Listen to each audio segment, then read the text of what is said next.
execution at the gun range. Marie Moore was a seriously disturbed woman who believed she was the Antichrist. In April of 2009, she took her 20-year-old son Mitchell to a gun range called Shoot Straight in Castleberry, Florida. Mitchell thought it was going to be a fun afternoon filled with memories with his mum doing target practice. But as Mitchell pointed his weapon down the range at the target in front of him, his mother picked up a gun, pressed it against the back of his head and pulled the trigger. She executed her own son in an act of intentional violence. She then backed up, put the gun in her mouth and pulled the trigger. Later on, the police would find a note. In the note, Marie wrote that she was sorry, but that she had to send her son to heaven and then send herself to hell. And in a bizarre audio message she recorded before the incident, she said it was all to save her son from a world of violence. She claimed she heard God's voice telling her that she had a gun and that she needed to use it. The police also learned that Marie had a history of mental illness, that she'd spent time in psychiatric hospitals, and that she suffered hallucinations that caused her to live in a constantly insane state. She often saw herself being eaten alive by ants or burned. 9. Danger in Kentucky. In 2014, a woman was shot and killed near the Knob Creek gun range in Kentucky. The victim was discovered by the owner of the gun range Friday evening near the intersection of Highway 40 and the Dixie Highway. Her name was Danesha Marie McScoots, and she was just 21 years old. The owner of the gun range was Kenny Summer. He was in the middle of closing up for the day when he heard 4 very loud and very distinct gunshots near the entrance of his business. He thought he had a trespasser on his hands, but was shocked when he came across Danesha. She was hardly wearing any clothes. She was crawling along the gravel road, and she had blood pouring out from a gunshot wound. He picked her up and called 911 and immediately drove her to Southwest Hospital. Sadly, the young woman died from her injuries. The police investigation led them to a man named DeAndre McElroy. He'd shot Danesha twice and poured acid on her. She was still alive at the time and had been in terrible agony until she passed away at the hospital. DeAndre was a convicted felon who'd been in some kind of relationship with the victim. Police didn't know if they were dating or if she was selling drugs on his behalf. Whatever the case, DeAndre kept his mouth shut about it. But even with his silence, he was charged with murder and locked up. 8. Georgia Gun Range Massacre. In Granville, Georgia, 2022, the unthinkable happened. A man walked into a gun range and killed 3 people. His name is Jacob Christian Muse, just 21 years old. He's been arrested and charged with the shooting deaths of Thomas Richard Hawk Sr., his 75-year-old wife Evelyn, and their 18-year-old grandson Luke. It all went down on April 8th. Jacob, who lived in the area previously and had actually been a customer at the shooting range, walked in with plans to rob the place.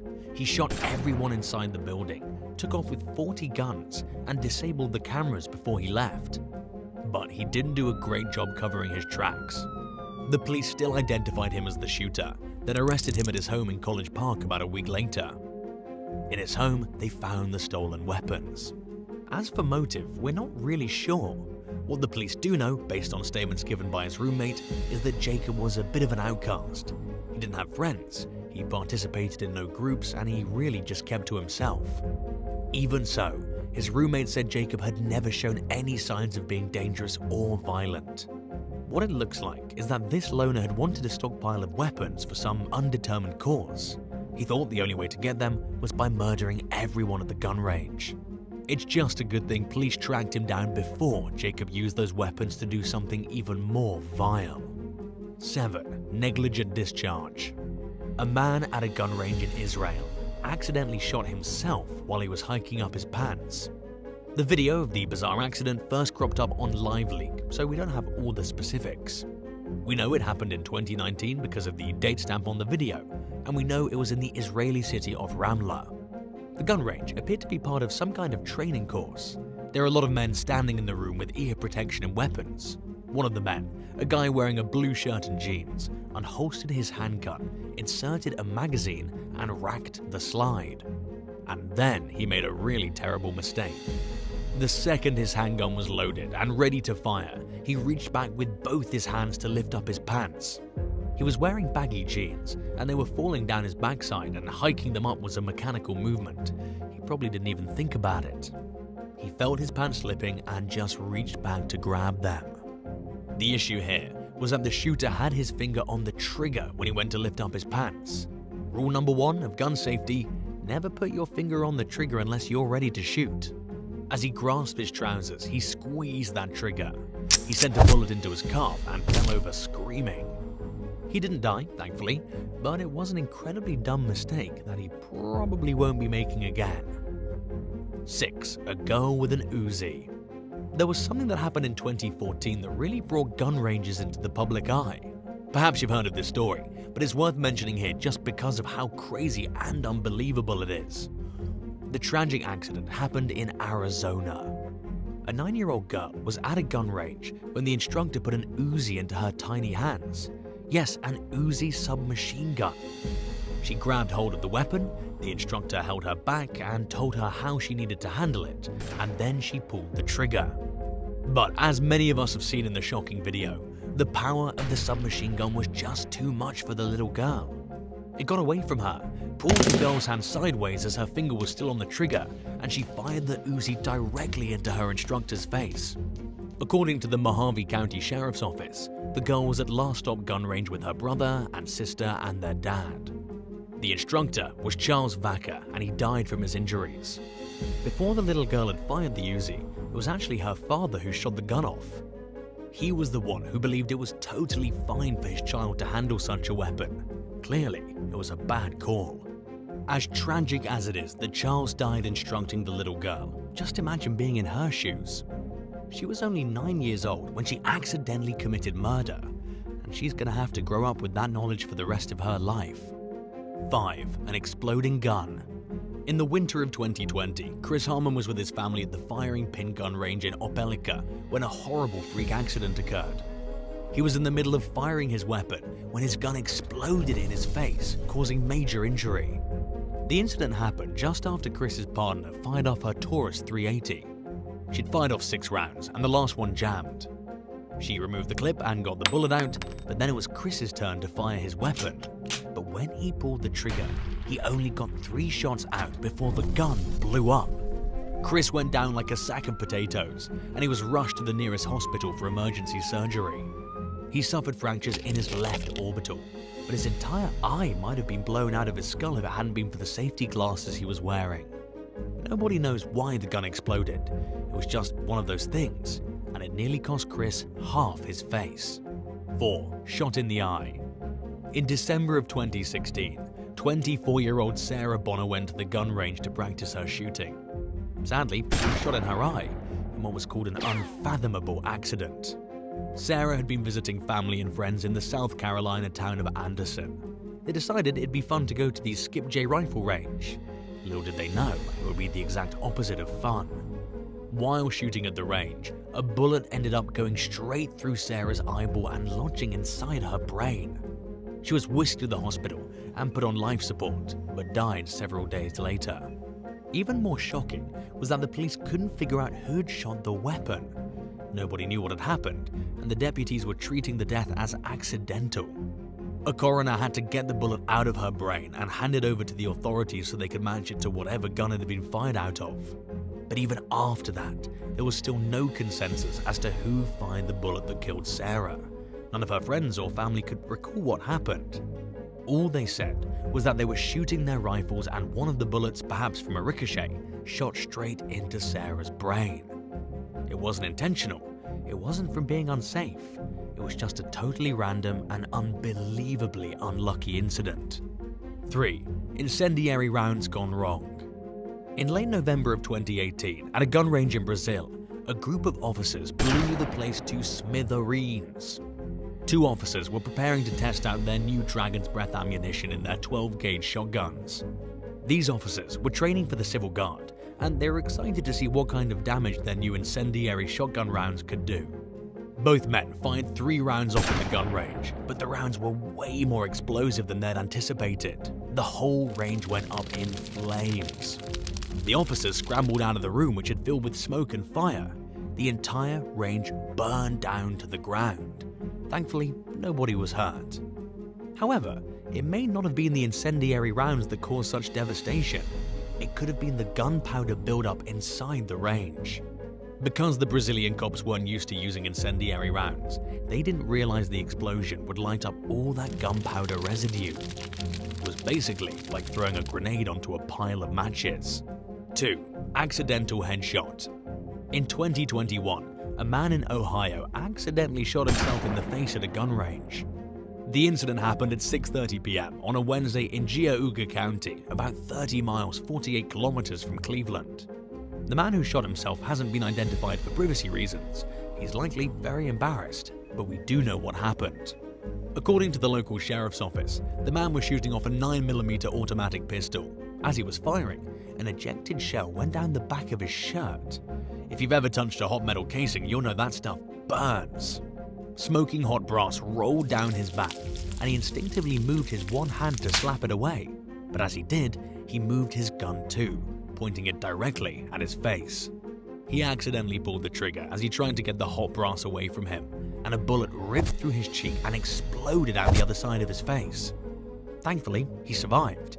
He didn't hit anything important, but definitely mangled his face and changed his appearance for the rest of his life. 1. Stapler accident. A stapler accident at a gun range in New Jersey cost the local taxpayers over $2 million. Yep, a single stapler was the source of a very large bill. It started with a man named Christopher Onesti, a former New Jersey cop. He's collecting a police disability pension for the rest of his life, all because he stapled the finger of his hand, and the authorities ruled him unable to handle a weapon or perform his duties as a transit cop. Now, as a retiree, he has all the time in the world and still cashes in $46,000 a year. The accident goes back to 2006. Christopher was at a gun range doing his required firearms test when the wind blew his target down. When he tried to reattach the target with a staple gun, he pierced his left ring finger. After he applied a band-aid to the tiny wound, no bigger than a pinprick, he finished the qualifying test. The next day, he reported the injury to his superiors. He was given a rather questionable diagnosis. The Philadelphia Inquirer reported that he had 2 surgeries, and 18 months later, he was retired at the age of 29.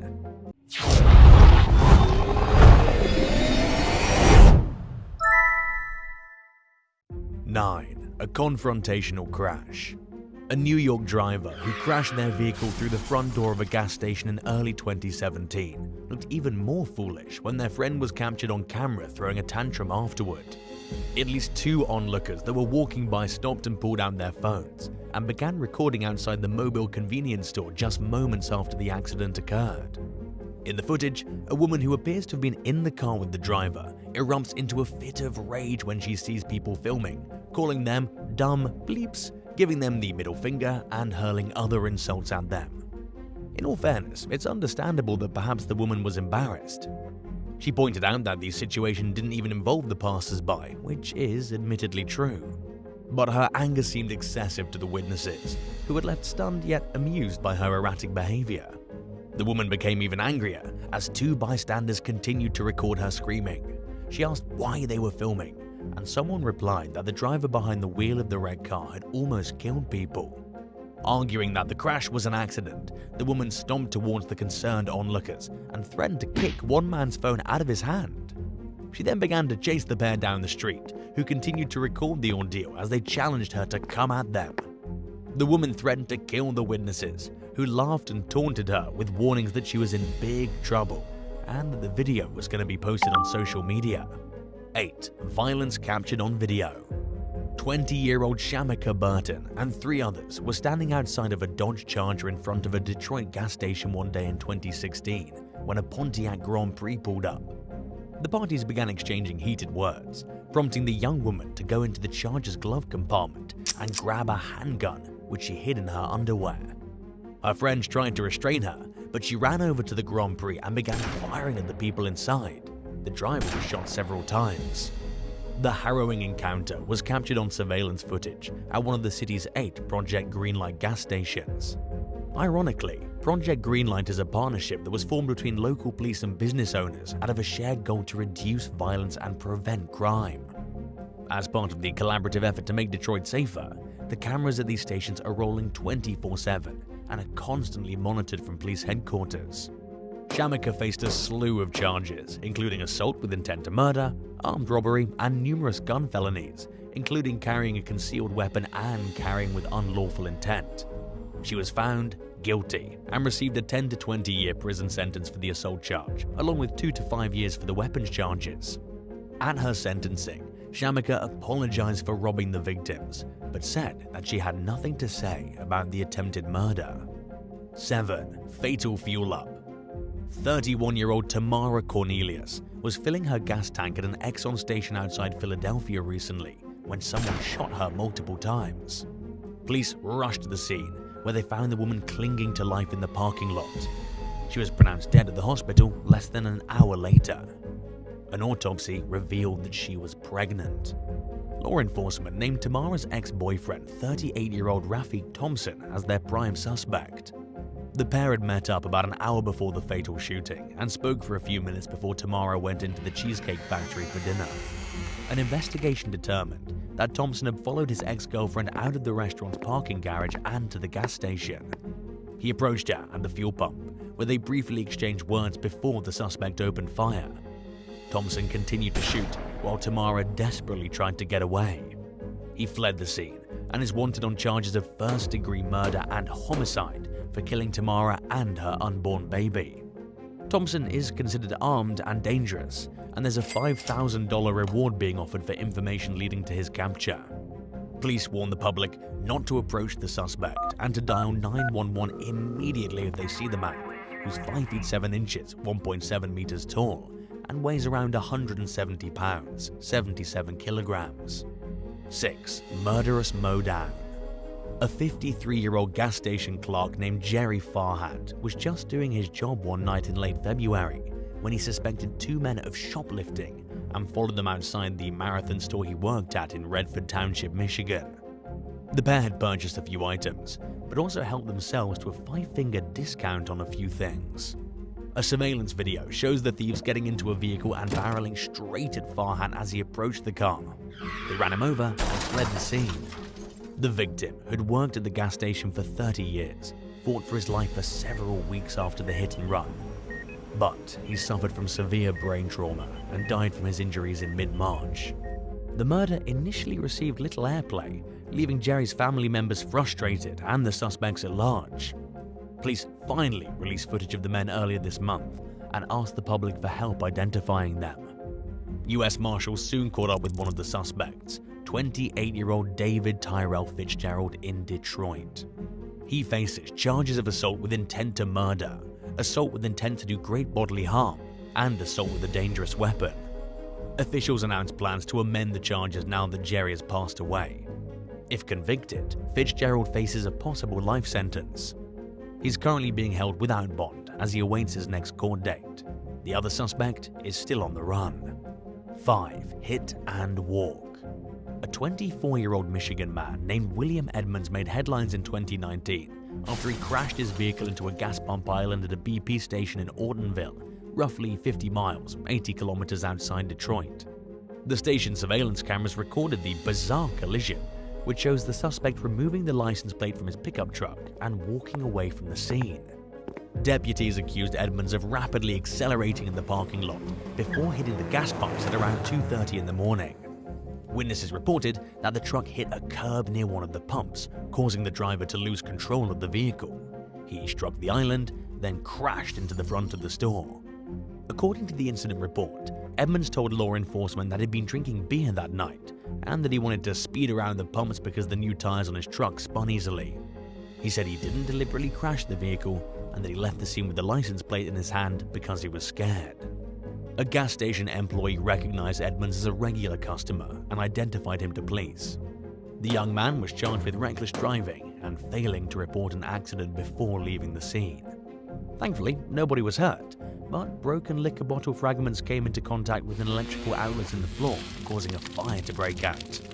Firefighters managed to put out the flames.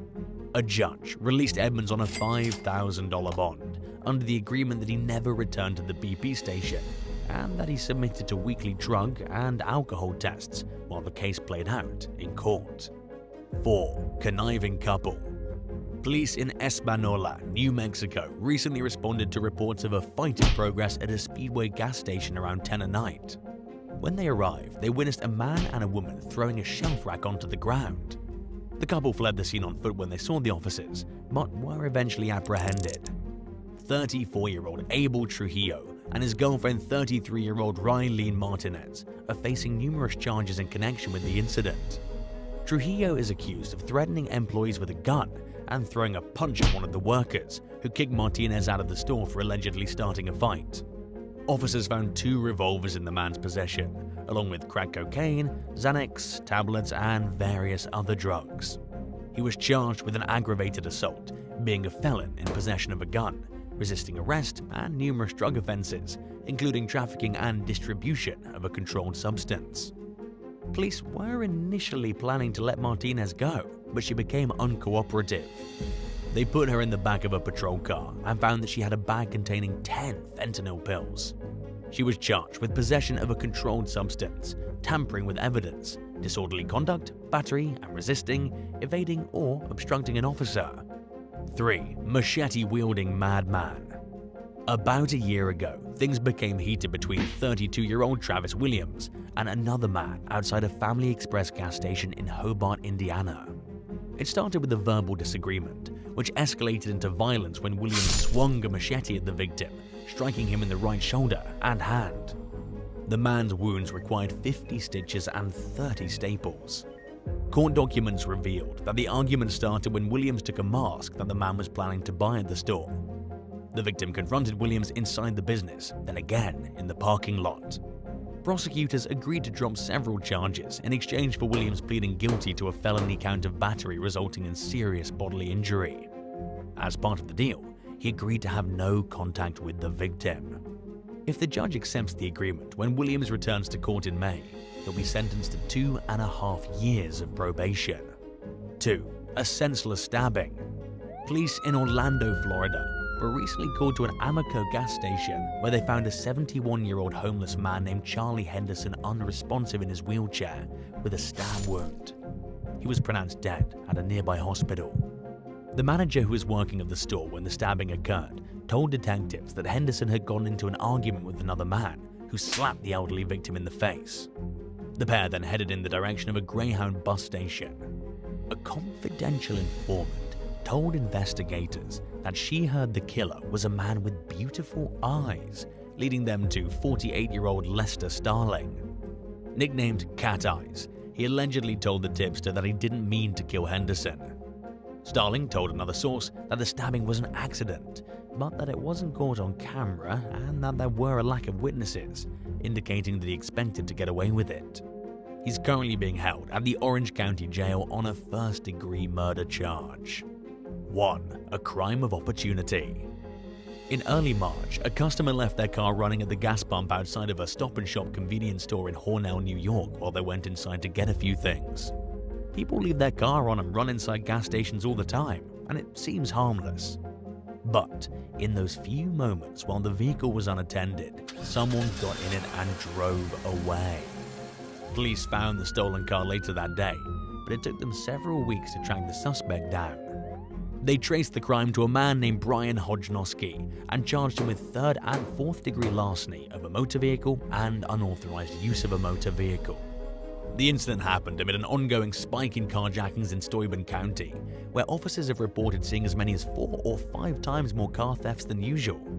And the increase in carjackings isn't just happening in New York, but in numerous regions and cities throughout the whole country. The numbers have skyrocketed over the last 2 years since the onset of the COVID-19 pandemic, and it seems like the problem is only getting worse. Earlier this month, a 22-year-old Florida man named Elijah Sutton allegedly stole a car and tried to run someone over outside a gas station in Fort Walton Beach before crashing the vehicle into a light pole and through the front of a store. The suspect is accused of forcibly removing the victim from their company vehicle before getting behind the wheel and driving off. He was charged with carjacking, aggravated assault with intent to commit a felony, resisting without violence, and possession of a controlled substance without a prescription.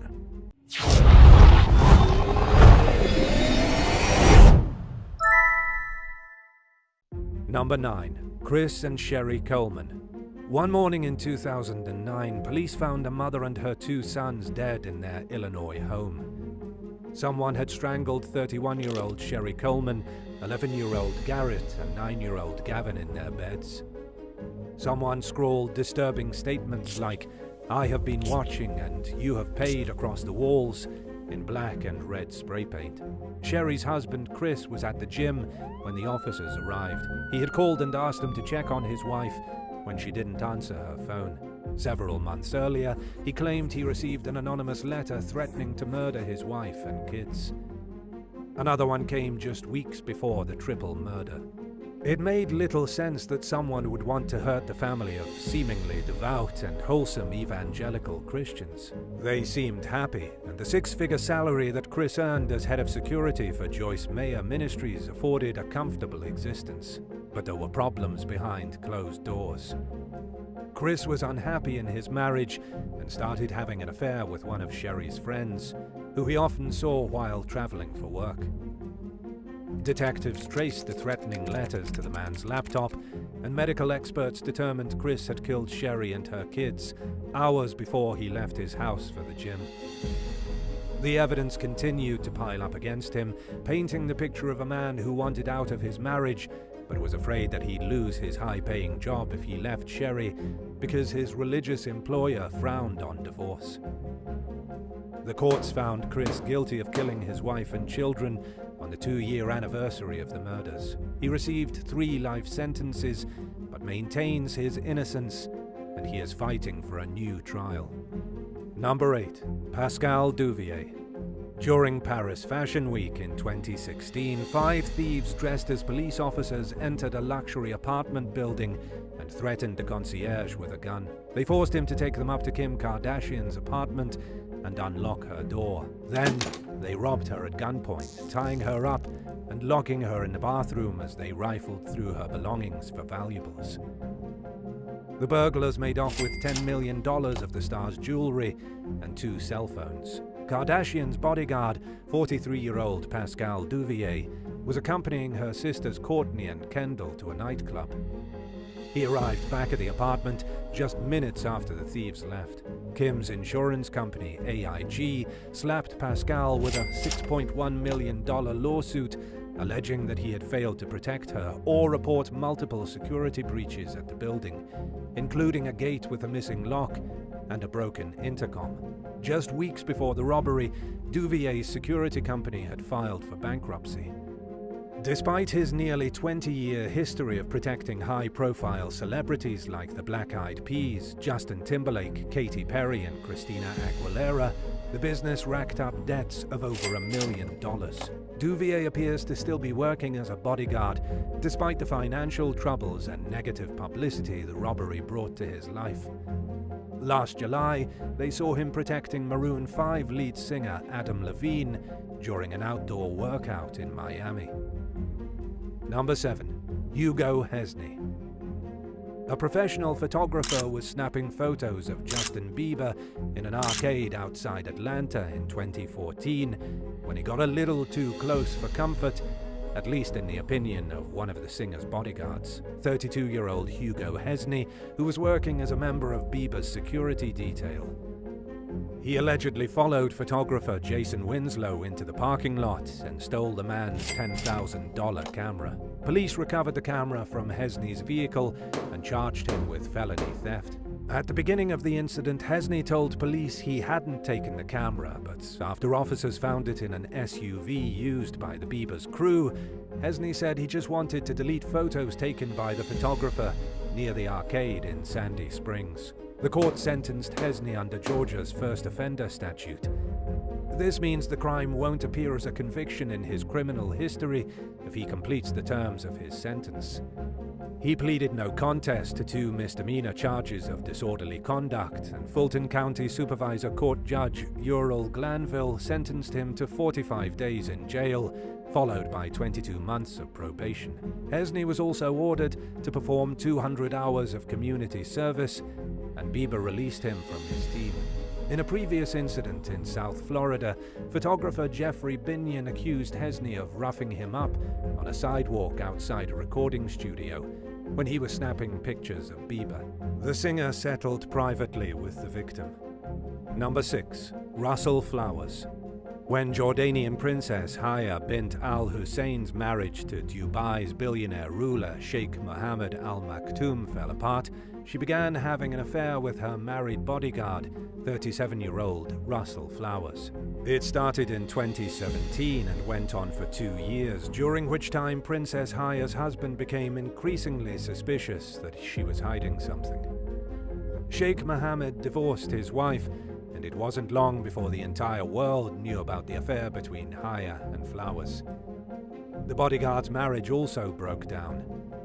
Haya reportedly bought a farmhouse for Flowers to live in when he and his wife of 4 years separated.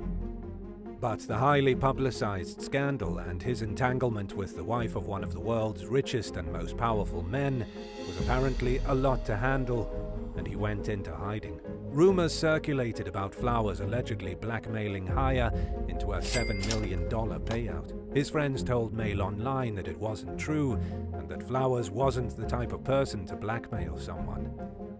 They clarified he had received $1.2 million as part of a non-disclosure agreement to keep the relationship a secret. Haya accused other members of her security team of blackmailing her. News of the affair left Flowers' wife devastated. Her friends accused Haya of seducing the man with expensive gifts, including a Range Rover and a vintage hunting rifle with a 5-figure price tag. It's unclear whether the pair are still an item, as Flowers avoids the spotlight at all costs. Number 5. Michael Arana.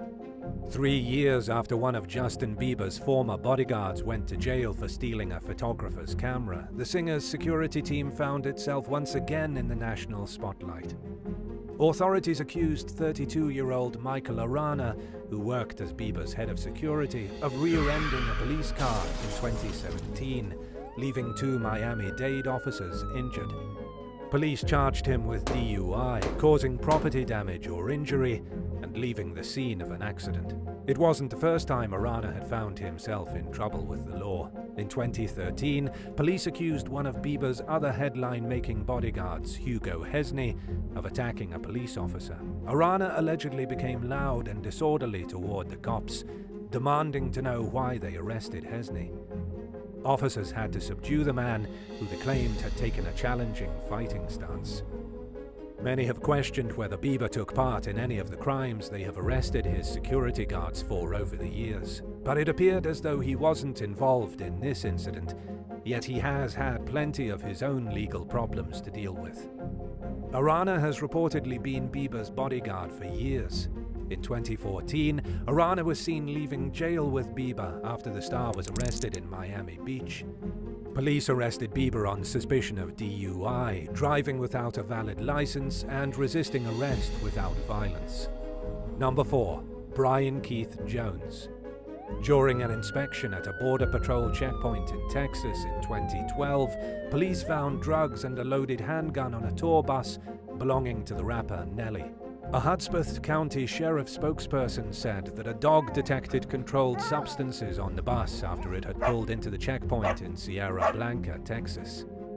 Police ordered 7 people off the bus while cops searched the inside, where they found a loaded .45 caliber pistol and copious amounts of illicit substances inside a duffel bag and other containers. The bus was stopped at the same Border Patrol checkpoint that other celebrities have been stopped and searched at. The Social Network movie star Armie Hammer, rapper Snoop Dogg, and singers Willie Nelson and Fiona Apple have all been stopped for possession of drugs there. Nelly's longtime bodyguard, Brian Keith Jones, took the fall for the banned items, but pleaded not guilty to felony drug charges. Whether the contraband actually belonged to Jones remains a source of controversy to this day, with some believing that he was covering up for someone else, while others see no reason not to believe the man was guilty. Nelly released a statement claiming that nobody else on the bus, including himself, knew about the illegal stash. He said that he was angry at Jones for putting everyone else on the bus at risk. But news about the case seems to have gone silent at some point, and it's unclear how things played out. Number 3. Barry Manaki. After divorcing in 1992, Princess Diana and Prince Charles both admitted to having affairs outside their marriage. Diana had several lovers over the years, but she fell the hardest for her bodyguard, Barry Manaki. After her death, someone released a collection of private voice tapes that Diana had recorded with her vocal coach, Peter Sutellen, to the public.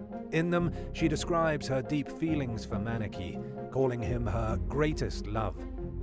Their relationship wasn't physical, but the connection was strong enough for Diana to feel that way, and they became even closer as the princess and her husband grew increasingly distant from one another.